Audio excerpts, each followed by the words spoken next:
Hey guys, so the other day I was just thinking about what makes us trust certain brands, certain skincare brands, one over the other. I was just debating like what makes us trust them when there's been so many things that have shown that the small indie brands, as well as some of the big dogs in the fight, are not totally trustworthy. And I couldn't have come across a better example if I tried. So this morning, I'll link to it below. I was just looking through Reddit. I do that once or twice a week. And on the skincare addiction Reddit thread, somebody posted, and I mean, this could be made up. I have a feeling it's not, but I mean, it could be. So, which is another thing. What makes us trust one person over another? So they posted this, a brand called Eaux Skincare. What would that be pronounced? Eaux Skincare? Eaux Skincare? Anyway, sounds French.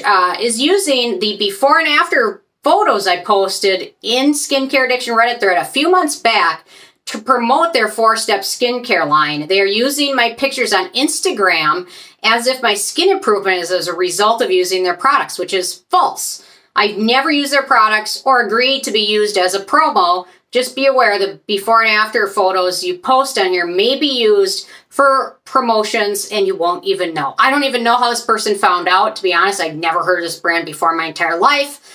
And so, of course, I wanted to go check it out, and it does look like they just took this person's photos from Reddit that they posted before and after of their skincare routine, their skincare improvement. A lot of people post before and after photos and then talk about their routine and what helped, what not. And this brand, it sounds like, just took them and is flying with it and using it.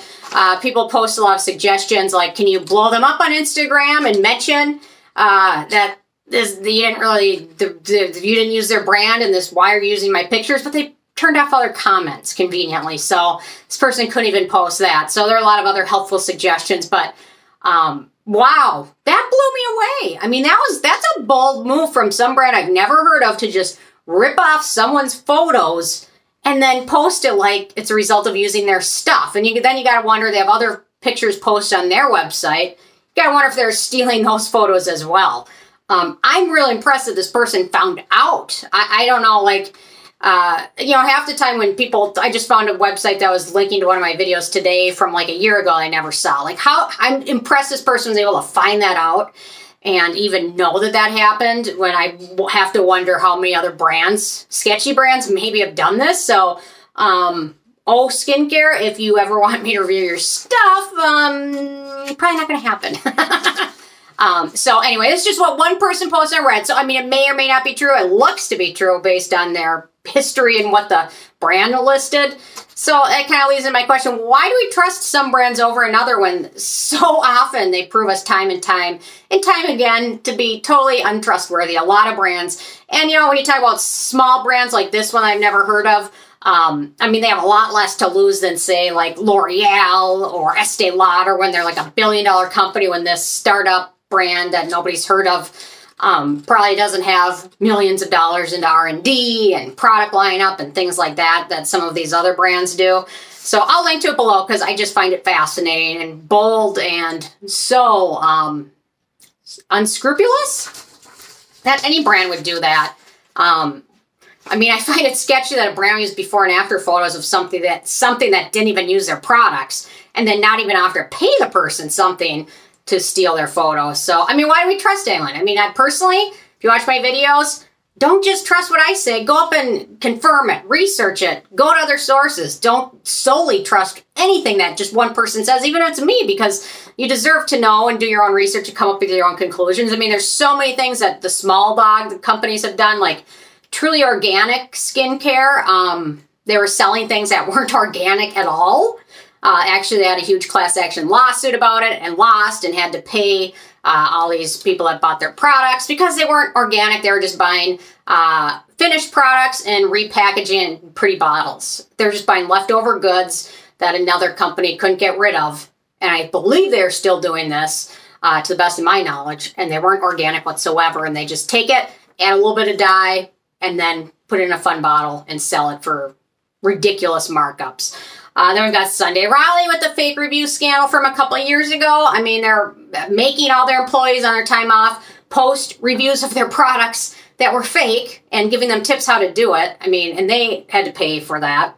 Purito, Keep Cool, Claire's, yada, yada, yada. The Korean sunscreen scandal. And you know what, it goes to show, it wasn't just K-Beauty sunscreens. There was certainly a bigger issue with K-Beauty sunscreens, but it seems like almost any brand that's manufactures sunscreen has had issues with the testing and the actual SPF number and things like that.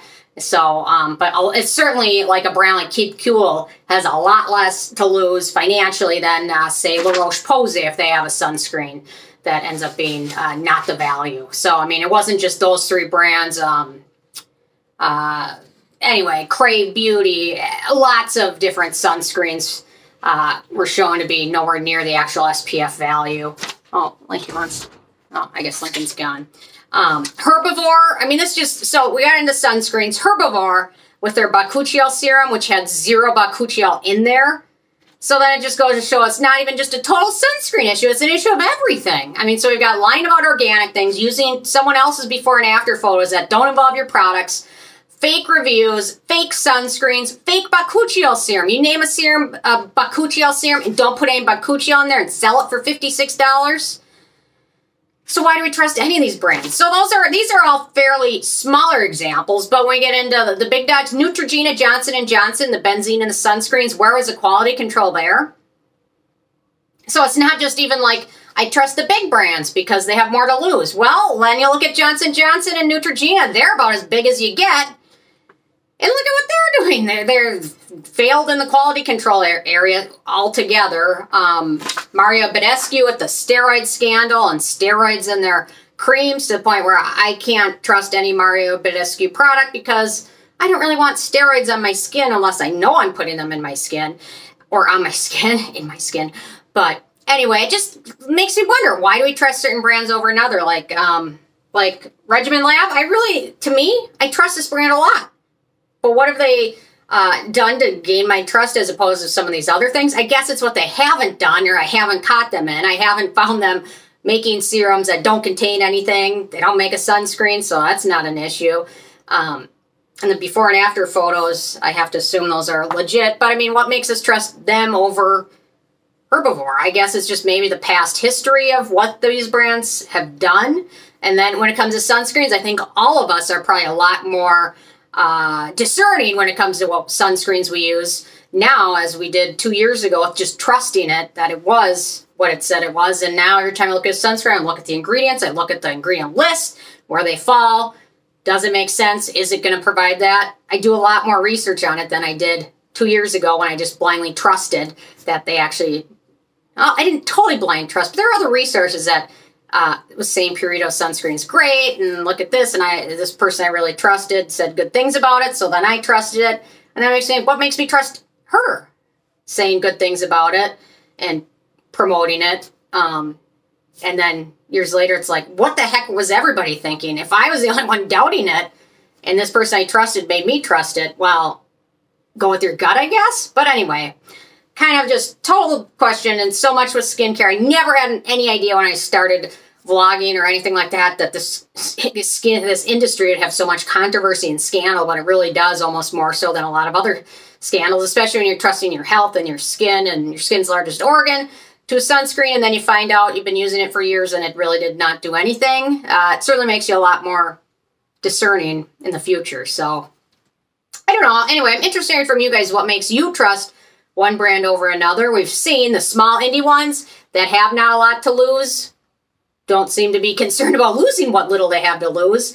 And some of the big dogs in this have had some issues and scandals too. So anyway, very interesting in your guys' thoughts, or what makes you trust one video over another, or what they have to say compared to somebody else that has a totally different opinion. So what gives someone credibility? That's the question. So anyway, leave a comment. Love hearing from you guys. I will link to that interesting photo scandal below. Check it out. Really disappointing in that small brand I'd never heard of. And yeah, so anyway, I guess if you have not much to lose, you're willing to lose it all to get big fast or sell a lot and make money. So anyway, thank you guys so much. I will see you more tomorrow. Okay, bye guys.